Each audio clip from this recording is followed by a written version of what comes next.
Isang magandang paliguan sa kalayugan. Kulim na sa ilalim ng puno na akasya. Kulimlim.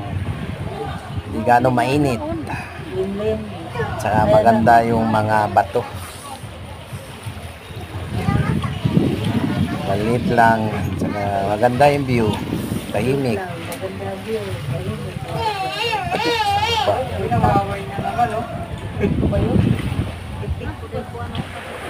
Gusto ko sila. Hindi na yung vlog. Kaya malods, ang ganda. Naligo kami dyan maghapon. Maganda yung dagat. Hindi lang ganong high tide. Pero okay siya, maganda, malinis. Sa kalayugan to. Please like and subscribe po. Salamat.